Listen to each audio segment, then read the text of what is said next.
दोस्तों, आज हम प्रश्नावली 13.1 के 9वें प्रश्न से शुरू करते हैं। 9वां प्रश्न है, एक घनाभाकार पानी की टंकी की लंबाई 8 मीटर, चौड़ाई 4 मीटर तथा गहराई 3 मीटर है। इसमें कितने लीटर पानी आ सकता है? अब देखिए, कितने लीटर पानी आ सकता है, इसका मतलब क्या है कि हमें क्या ज्ञात करना है? आयतन ज्ञात करना है टंकी का। और टंकी किस आकार की है? घनाभाकार की है। तो हम घनाभ के आयतन का सूत्र यहाँ पर लगाएंगे। तो प्रश्न संख्या 9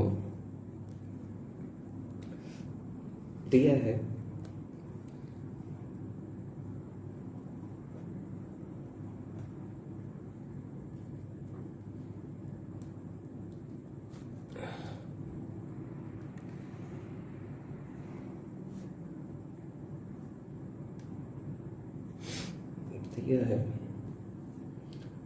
घनाभाकार पानी की टंकी की लंबाई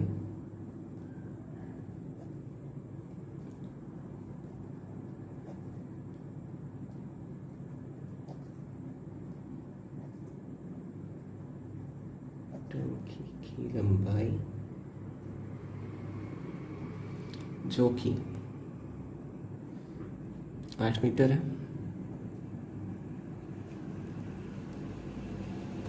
चौड़ाई जो कि 4 मीटर तथा गहराई या ऊंचाई भी कह सकते हैं इसे, है ना। गहराई को ही हम ऊंचाई बोलते हैं, 3 मीटर है। ये तीनों लिख लिया। अब टंकी का आयतन क्या होगा? टंकी का आयतन जो कि घनाभाकार है, तो घनाभ के आयतन का सूत्र होता है L into b into h, घन इकाई। इकाई हम ज़रूर से लिखेंगे, पिछले वीडियो में भी मैंने बताया था, इकाई लिखना बहुत ज़रूरी है, ठीक है। तो 8 मीटर गुणित 4 मीटर गुणित 3 मीटर, ये लिख दिया हमने। अब इन तीनों को जब गुणा करेंगे तो 8 चौक 32, 96 मीटर क्यूब या घन मीटर, ऐसा भी लिख सकते हैं। ये आ गया हमारा। अब देखिए 96 मीटर क्यूब, लेकिन जो हम पानी को नापते हैं, जो उसका मात्रक होता है वो लीटर होता है, हम मीटर में तो नापते नहीं है, है ना। तो इसका भी एक फॉर्मूला होता है, ये याद रख लीजिएगा, ब्रैकेट में लिख लेते हैं। 1 मीटर क्यूब या 1 घन मीटर बराबर होता है 1000 लीटर के, ठीक है। ये ध्यान रखिएगा। तो जब इसे हम कन्वर्ट करेंगे 96 मीटर क्यूब को, तो ये कितना हो जाएगा? 96,000 लीटर। 3 0 इसमें लग जाएंगे, तो ये हो गया हमारा उत्तर, ठीक। बढ़ते हैं अगले प्रश्न की तरफ। दिया है, एक घनाभाकार पानी की टंकी में 5000 लीटर पानी आ सकता है यदि टंकी की लंबाई एवं गहराई क्रमशः 250 सेंटीमीटर तथा 10 मीटर है, तब टंकी की चौड़ाई याद कीजिए। अब देखते हैं, चलिए वही सेम देखिए, आयतन लीटर में दिया है ना, हम मीटर क्यूब में कन्वर्ट कर लेते हैं। तो प्रश्न संख्या 10, प्रश्न संख्या 10 दिया है, टंकी का आयतन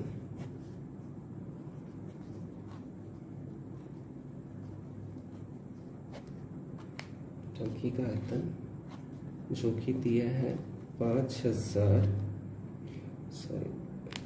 दिया है कि 50,000 लीटर, 50,000 लीटर। और अगर 1000 से हम इसे डिवाइड करेंगे ना, उसमें मल्टीप्लाई करना पड़ा था, यहाँ डिवाइड करेंगे तो कितना आ जाएगा? 50 मीटर क्यूब या घन मीटर, यही आ जाएगा। अब टंकी की लंबाई कितनी दी है? टंकी की लंबाई जो कि दिया है 250 सेंटीमीटर। अब भैया सब मीटर में दे रहा है, तो इसे कन्वर्ट कर लेते हैं मीटर में। अब देखिए, फिर कन्वर्जन वाला अगर आपको वीडियो देखना है तो डिस्क्रिप्शन में मिल जाएगा, देख लीजिएगा, बहुत आसानी से समझ में आ जाएगा कि मीटर से सेंटीमीटर में कैसे सब चेंज किया जाता है। तो इसे जब मीटर में चेंज करेंगे तो 100 से डिवाइड कर देंगे तो कितना हो जाएगा? 2.5 मीटर हो जाएगा ये, ठीक। अब फिर गहराई दिया है या ऊंचाई, गहराई कह लीजिए या ऊंचाई कह लीजिए इसे, गहराई बराबर 10 मीटर, चौड़ाई हमें ज्ञात करनी है। देखिए अब दिया क्या क्या है, sorry, L into b into h बराबर 25 मीटर क्यूब, यही दिया है। मतलब 2.5, यहाँ हल लिख लेंगे ना, हल ही तो कर रहे हैं सब। 2.5 इंटू बी हमें पता करना है, और एच दिया है 10 बराबर 50 मीटर क्यूब। अब 2.5 और 10 का अगर मल्टीप्लाई होगा तो कितना हो जाएगा, 25, और 25 इधर नीचे चला जाएगा तो बी बराबर कितना हो जाएगा, और इसमें भी मीटर है, इसमें भी मीटर है, तो मीटर स्क्वायर हो जाएगा, है ना। यहाँ चाहिए, यहाँ चाहे तो लिख लीजिए, और ये भी मीटर नहीं, सॉरी बी तो अभी मीटर में नहीं है ना, हाँ। तो ये दोनों मिलके 25 मीटर स्क्वायर हो जाएगा, है ना। इससे 2 बार कट गया ये, और मीटर क्यूब से ये कैंसिल हो गया, कितना बचा, मीटर बचा, तो बी बराबर कितना आ गया, 2 मीटर। ये हो गया हमारा उत्तर। फिर बढ़ते हैं अगले प्रश्न की तरफ। अगला प्रश्न है 11वां।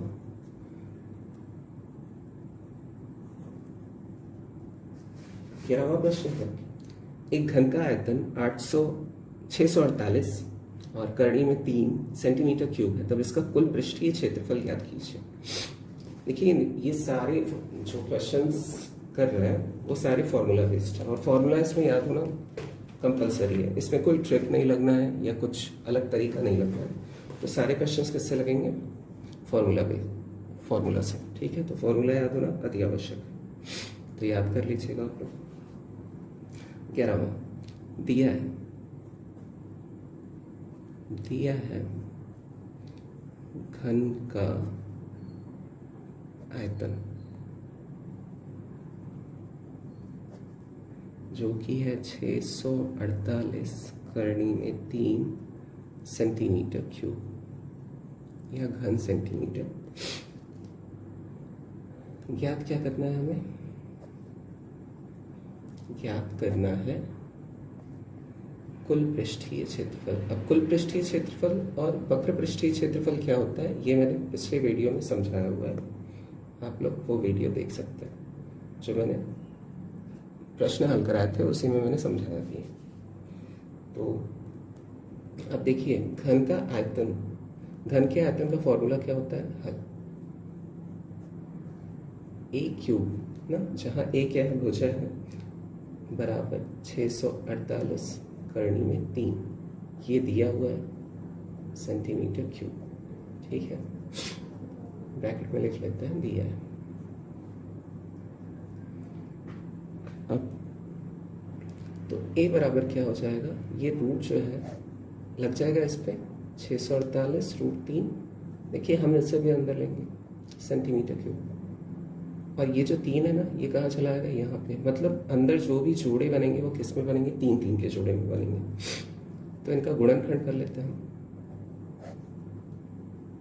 मतलब 3 के जोड़े में ही निकलना चाहिए ना, 2 के जोड़े में नहीं निकलेंगे। तो इनका जब गुणनखंड करेंगे हम तो मिलेगा 2, 648 का मिलेगा 2 गुणित 2 गुणित 2 गुणित 3 गुणित 3 गुणित 3 गुणित 3, और करणी में 3 तो पहले से ही है, और इसे भी गुणे में लिख लेते हैं, ठीक। ये सेंटीमीटर क्यूब भी साथ में चल रहा है। अब देखिए जोड़ा यहाँ 1 बना, फिर जोड़ा हमारा 2 बन गया। तो a बराबर जोड़ा मतलब 3 का, तो ये एक बार बाहर आके 2 और ये एक बार बाहर आके 3, है ना। और अंदर क्या बचा रह गया, 3 करणी में 3 बचा रह गया है। और सेंटीमीटर क्यूब को भी अभी चलिए बाहर नहीं निकालते हैं, क्योंकि सेंटीमीटर क्यूब बाहर आके कितना हो जाना है, सेंटीमीटर हो जाना है, क्योंकि 3 बार है ना। तो a बराबर 6 under root cube under root 3 into under root 3 centimetre cube, ये हो गया।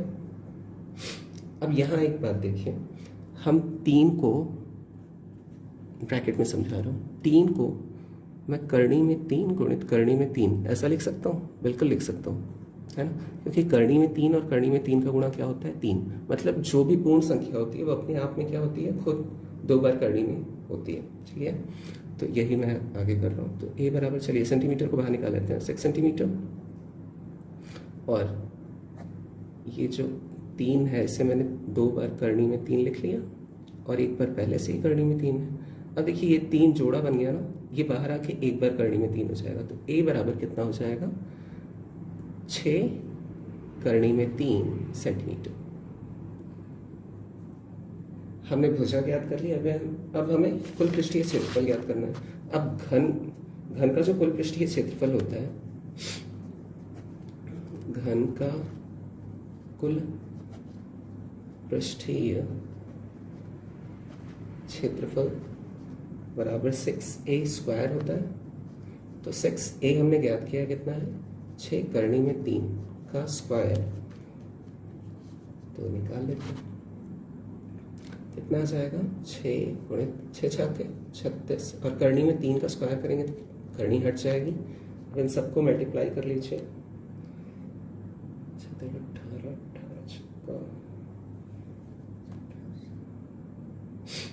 648 सेंटीमीटर स्क्वायर आ गया उत्तर।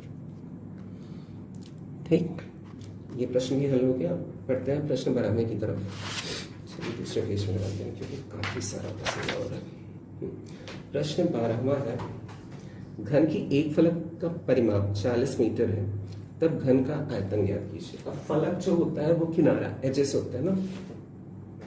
अब इसके लिए एक अलग वीडियो बनाऊंगा, घन आपको समझाने के लिए, बस समझिएगा एजेस क्या होते हैं और उसके फेसेस क्या होते हैं, वर्टाइसेस क्या होते हैं, ये सब।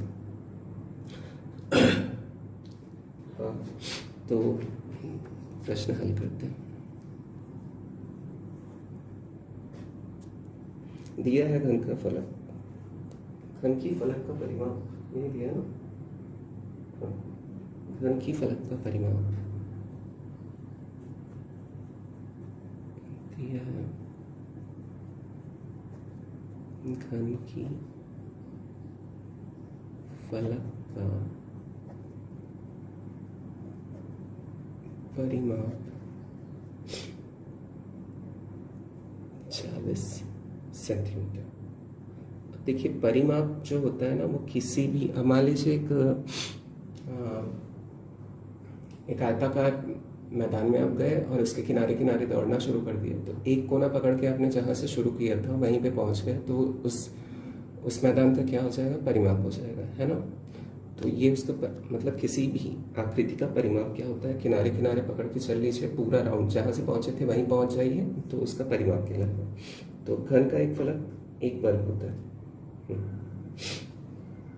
अब देखिए अगर घन के फलक की बात करूँ, ठीक है, एक पूरा फेस लूँ मैं, ऐसा घन होता है, समझने के ऐसा होता है। अब घन की फलक का परिमाप दिया है, एक फलक का दिया है, एक फेस का दिया है पूरा ना, तो अगर इसे मैं अलग कर लूँ तो ये क्या होगा, एक वर्ग होगा ना, वर्ग, जिससे हम चित्र ड्रॉ कर सकते हैं।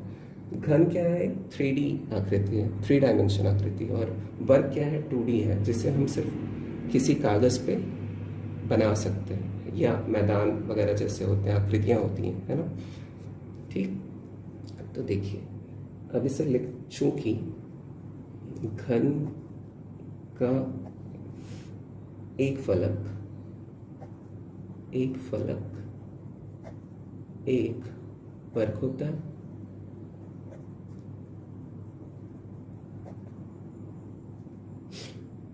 अतः वर्ग का परिमाप बराबर 4a, ये हमने पढ़ा हुआ है सूत्र इसका। तो 4a बराबर कितना दिया है, 40 सेंटीमीटर, ये दिया हुआ है। तो a बराबर कितना हो जाएगा, 40/4 बराबर 10 सेंटीमीटर। तो एक भुजा हमें पता चल गई कितनी है, 10 सेंटीमीटर की है। अब हमें ज्ञात क्या करना है, इसका आयतन, तथा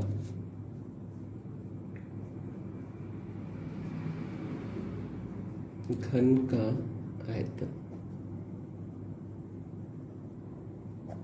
घन का आयतन बराबर एक क्यूब होता है, तो 1/10 का क्यूब कितना हो जाएगा, 10 में 100 में 1000, और ये किस में आएगा, सेंटीमीटर क्यूब में, क्योंकि जो इकाई होती है उसका भी क्यूब होगा, तो 1000 सेंटीमीटर क्यूब आ गया। ये प्रश्न भी हल हो गया। अब बढ़ते हैं 13वें प्रश्न की तरफ।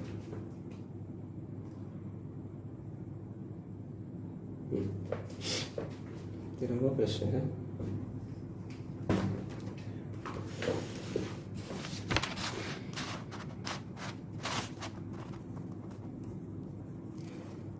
एक घन का आयतन 2744 सेंटीमीटर क्यूब है, इसका कुल पृष्ठीय क्षेत्रफल ज्ञात कीजिए। दिया है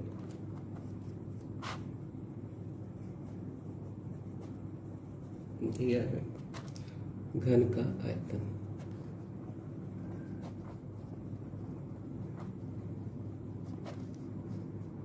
बराबर 2744 सेंटीमीटर क्यूब, ये दिया हुआ है। अब कुल पृष्ठीय क्षेत्रफल हमें ज्ञात करना है। कुल पृष्ठीय क्षेत्रफल बराबर क्वेश्चन मार्क। अब हल करते हैं इसे। हल में दिया क्या है, ए क्यूब, घन का दिया है ना, ए क्यूब बराबर 2744 सेंटीमीटर क्यूब, ऐसे ब्रैकेट में लिख लेते हैं, दिया है। तो ए बराबर फिर वही होगा, रूट यहाँ 3 आ जाएगा, क्यूब रूट 2744 सेंटीमीटर क्यूब। तो ए बराबर, इसका गुणनखंड कर लेते हैं। गुणनखंड में आएगा 2 गुणित 2 गुणित 2 गुणित 7 गुणित 7 गुणित 7, और सेंटीमीटर क्यूब तो है ही। तो ये देखिए 3 3 का जोड़ा हमारा बन गया, ये एक सॉरी, तो ये तो बाहर आ जाएंगे ना, तो ये एक बार बाहर आके 2 और ये एक बार बाहर आके 7, और सेंटीमीटर क्यूब बाहर आके कितना हो जाएगा, सेंटीमीटर हो जाएगा। तो कितना हो गया, 14 सेंटीमीटर।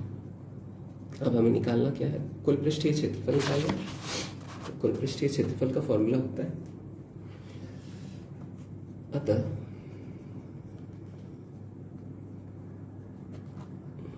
कुल पृष्ठीय क्षेत्रफल बराबर 6a² बराबर 6 गुणित 14 का वर्ग बराबर 6 गुणित 196, 14 का वर्ग 196 होता है, और दोनों का गुणा करेंगे तो हमारा उत्तर आ जाएगा 1176 सेंटीमीटर स्क्वायर। ये हो गया हमारा उत्तर।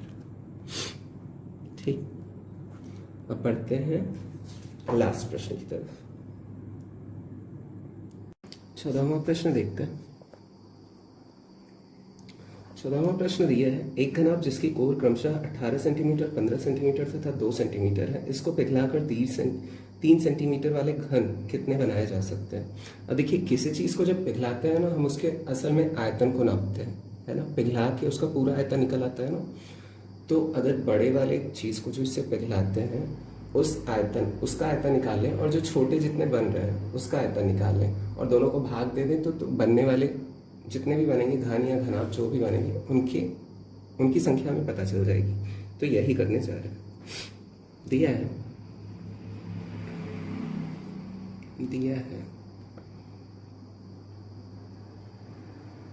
घनाभ की लंबाई 18 सेंटीमीटर, चौड़ाई 15 सेंटीमीटर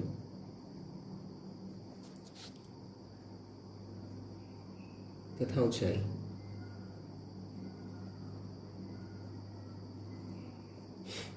2 सेंटीमीटर, और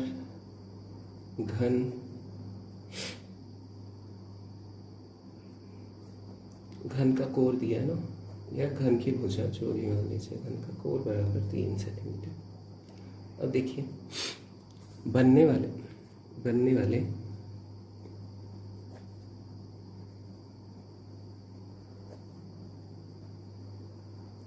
घनों की संख्या हल लिख लेते हैं, हल करने जा रहे हैं तो बराबर घनाभ का आयतन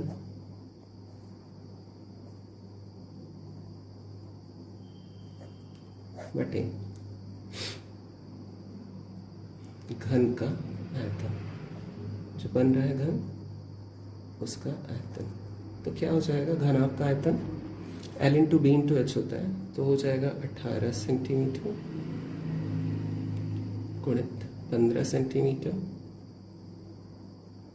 गुणित 2 सेंटीमीटर। और इसी प्रकार घन का क्या होता है आयतन, वो होता है a क्यूब, भुजा भुजा भुजा ना, तो क्या हो जाएगा 3 सेंटीमीटर को 3 बार हम लिख सकते हैं, 3 गुणित 3 सेंटीमीटर गुणित 3 सेंटीमीटर। अब 3 तिरछा का 18, 3 बचा 15 और एक 3 बचा है, 3 दूनी 6 कट गया, 5 दूनी 10, 10 दूना 20 और सेंटीमीटर से देखिए सारे सेंटीमीटर कट जाएंगे, है ना। तो कितना बचा, 5 दूनी 10, 10 दूनी 20। तो बनने वाले घनों की संख्या क्या है 20। यही हो गया उत्तर।